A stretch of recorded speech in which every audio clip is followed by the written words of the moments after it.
नमस्कार साथियों, स्वागत है आप सभी का संस्कृति आईएएस के ऑनलाइन प्लेटफॉर्म पर। दोस्तों, हम लोग एक बहुत ही महत्वपूर्ण टॉपिक पर बात करने वाले हैं और यह टॉपिक है इडुक्की पर्वतमाला से संबंधित। और मुख्य रूप से वहाँ पर जो विवाह को लेकर कुछ प्रथाएं हैं उनके संदर्भ में, दहेज के संदर्भ में जो है आप देखेंगे इस टॉपिक को। आपको पता होगा कि उत्तर भारत में जो दहेज प्रथा है या दहेज लेने की जो बात है वह आप देखते होंगे कि बहुत ज़्यादा प्रचलित है। और लगभग अपने यहाँ आप देखेंगे तो लोगों की जिस प्रकार से हैसियत होती है, हैसियत का अर्थ यहाँ पर सिर्फ आर्थिक की बात मैं कर रहा हूँ, तो जिस प्रकार से आर्थिक स्थिति होती है दोस्तों, उसके अनुसार ही वह जो है आप देखेंगे तो दहेज की भी डिमांड करते हैं। आप लोग तो परिचित ही होंगे बहुत अच्छे तरीके से इस बात से। तो फिलहाल हम लोग बात करेंगे आज बहुत ही इम्पोर्टेंट इस टॉपिक पर, और जो मुख्य रूप से जैसा कि मैंने आपको बताया कि केरल और तमिलनाडु का जो क्षेत्र है जहाँ पर आप देखेंगे इडुक्की पर्वतमाला फैली हुई है, वहाँ से संबंधित है दोस्तों, जहाँ दहेज नहीं मुख्य रूप से सम्मान दिया जाता है। और यहाँ पर हम बहुत सिस्टमेटिक तरीके से आप देखेंगे जो बात करने वाले हैं वह केरल के जो अंचुनाडु क्षेत्र है इसके संदर्भ में बात करने वाले हैं। और वहाँ पर कुछ ऐसे समुदाय के लोग हैं, ऐसे जो जनजाति हैं जो सदियों पुरानी कुप्रथा को गरिमा में बदल दिया है। ठीक है, तो आइए एक एक करके बहुत अच्छे तरीके से समझते हैं। जो अंचुनाडु है वो पहाड़ों में बसा एक सांस्कृतिक द्वीप है। आप लोग सबसे पहले इसको समझिएगा। और कहाँ पर, तो मुख्य रूप से आप देखेंगे केरल और तमिलनाडु। दोस्तों, यहाँ पर वेल्लार समुदाय इन 5 गांवों में मुख्य रूप से बसा हुआ है। और यह क्षेत्र आप देखेंगे सांस्कृतिक रूप से बहुत ही विशिष्ट है और मुख्य धारा के केरल से अलग नियमों पर मुख्य रूप से चलता हुआ नजर आता है। यह जो गांव है दोस्तों अंजनाडु, इसमें आप देखेंगे मुख्य रूप से मरायूर, करायूर और किंजाथुर, कोटागुड़ी और साथ ही साथ कांथालूर, यह सभी जो है एक प्रकार के समुदाय हैं मुख्य रूप से, यह जो आपको देखने को मिलते हैं। ठीक है, अब यहाँ पर क्या ऐसा विशेष है दोस्तों, तो इस क्षेत्र की अगर हम बात करें दोस्तों, तो यह जो है जो समाज की मुख्य धारा है उसके बिल्कुल विपरीत चलते हुए नजर आते हैं, जैसा कि हम दहेज प्रथा के बारे में बात कर रहे हैं।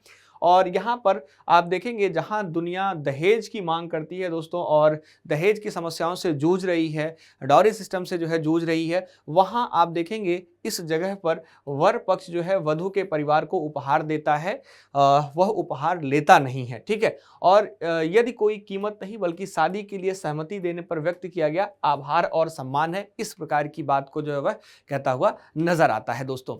अब यहाँ पर आप देखेंगे यहाँ पर अगर आप देखेंगे तो उपहार के रूप में क्या दिया जाता है, यह बहुत ही महत्वपूर्ण हो जाता है। यहाँ पर चालाका चालाका और बकरी मुख्य रूप से जो स्त्री हैं, जो मुख्य रूप से महिला हैं, उनके जो है परिवार को दिया जाता है। चालाका की बात करें यहाँ पर तो एक चालाका चावल लगभग 100 किलो का चावल होता है, 100 किलो का बोरी का चावल होता है। पारंपरिक माप की इकाई है इस क्षेत्र की दोस्तों, इसको ध्यान रखिएगा।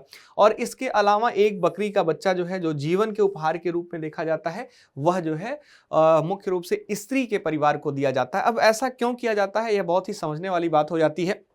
तो आप देखेंगे जो चावल है मुख्य रूप से यह जीवन जीने के लिए आवश्यक है दोस्तों। और मुख्य रूप से यह बकरी का जो बच्चा है यह जीवन का उपहार है, जीवन देता है।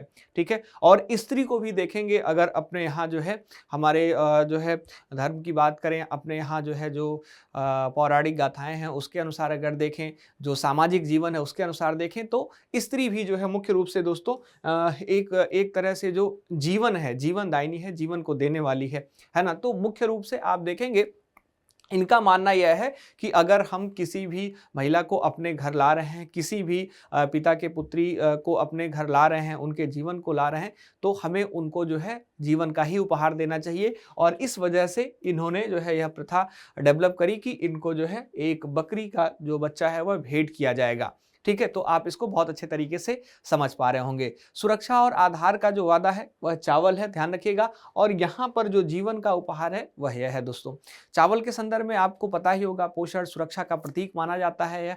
और मुख्य रूप से आश्वासन है कि महिला जो घर की नींव है कभी वह बोझ नहीं मानी जाएगी, इस प्रकार का जो कृतज्ञता है वह व्यक्त किया जाता है यहाँ पर। और जैसा कि यहाँ बकरी के बारे में हमने देखा, तो जीवन के बदले जीवन को ध्यान में रखते हुए यह जो है दिया जाता है। ठीक है, तो आप यहाँ पर देख सकते हैं कि महिलाओं को साक्षात जीवन माना जाता है। जब एक परिवार अपना जीवन बेटी दूसरे घर भेजता है तो वर पक्ष जो है बदले में दूसरा जीवन यानी बकरी का बच्चा भेंट करता है। ठीक है, अब इनसे जब पूछा गया कि क्या यह एक उल्टा दहेज जो है, तो यह जो है इस बात को एम्फेसाइज करते हैं बहुत अच्छे तरीके से कि यह उल्टा दहेज नहीं है। और यह कहते हैं कि जो है एक स्थानीय निवासी शिव कुमार का जो स्टेटमेंट है, वह कहते हैं कि हमारे समुदाय में जो दहेज प्रणाली है वह नदारद है। माता पिता जो भी देते हैं वह स्वेच्छा से देते हैं, किसी की मांग पर नहीं। ठीक है, तो यहाँ पर यह उल्टा दहेज नहीं है, इस बात का स्पष्टीकरण यह देते हैं। और यह प्रथा वधू का मूल्य लगाना नहीं बल्कि उसकी गरिमा को सुनिश्चित करना है जो है। तो इस प्रकार से देखने को मिलता है। गरिमा का प्रभाव क्या होता है, तो इस पूरे समुदाय में आप देखेंगे शून्य उत्पीड़न देखने को मिलता है। दोस्तों, घरेलू हिंसा, वैवाहिक विवाद लगभग न के बराबर है इनके समाज में, और वधु पक्ष पर कोई वित्तीय दबाव नहीं होता है। दहेज से जुड़ा असंतुलन यहाँ नहीं पनप सकता है। तो इस प्रकार की जो समस्याएं इन जनरली जो है समाज में देखने को मिलती हैं, वह इनके कम्युनिटी में विशेष रूप से नहीं है। ठीक है, तो बदलता वक्त और बदलती रीति के साथ आप देख सकते हैं कि भारत में ऐसी भी कम्युनिटी, ऐसे भी समुदाय के लोग रहते हैं और ऐसा जो है जीवन जी रहे हैं। ठीक है, तो आप इसको बहुत अच्छे तरीके से कनेक्ट करेंगे। दोस्तों, परंपरा को बचाने के लिए केवल समुदाय के भीतर विवाह जो है यह जो है करते रहते नजर आते थे। शिक्षा और नौकरी के लिए पलायन और वधुओं की मुख्य रूप से जो कमी है वह अभी वर्तमान में है इनके समुदाय में। और इसके कारण आप देखेंगे जो किंचातुर है और जो अन्य गांव हैं, इसमें अंतर जाति विवाह जो इंटर कम्युनिटी मैरिज है दोस्तों, इसको स्वीकार कर लिया गया है। पहले ऐसा नहीं था इनके कम्युनिटी में, यह भी बात ध्यान रखिएगा कि जो है यह जो इंटर कास्ट मैरिज है वह नहीं करते थे, अंतर जाति विवाह नहीं करते थे। लेकिन अभी जैसा कि हमने आपको बताया कि शिक्षा और नौकरी के पलायन के कारण जो वधु हैं उनकी कमी जो है वहां पर देखने को मिलती है इनके कम्युनिटी में, और इसके कारण अब इंटरकास्ट मैरिज भी ये करना स्टार्ट कर दिए हैं। ठीक है, तो मुख्य रूप से यहाँ पर इस कम्युनिटी के संदर्भ में इतना अपडेट था। और एग्जाम के पॉइंट ऑफ व्यू से ऐसे कम्युनिटी को अगर हम देखें तो बहुत ही महत्वपूर्ण हो जाते हैं। आपके परीक्षा में सीधे प्रश्न पूछा जा सकता है, तो आप ध्यान रखेंगे, बहुत ही सिस्टमेटिक तरीके से इसको कनेक्ट करने का प्रयास करेंगे और एग्जाम में अगर प्रश्न पूछा जाए तो सही से आप इसका उत्तर भी दे पाएंगे। और सामान्य जानकारी के लिए तो यह आपके लिए बेहद आवश्यक हो ही जाता है।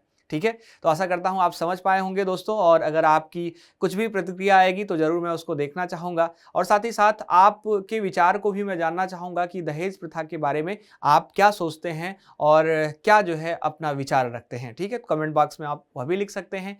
मैं जो है आपका स्वागत करता हूँ पहले से ही कि आप लिखेंगे तो जरूर हम जो है उस पर देखने का प्रयास करेंगे। ठीक है, थैंक यू सो मच, बहुत बहुत धन्यवाद आप सभी का संस्कृति IAS के ऑनलाइन प्लेटफॉर्म से जुड़ने के लिए। ठीक है।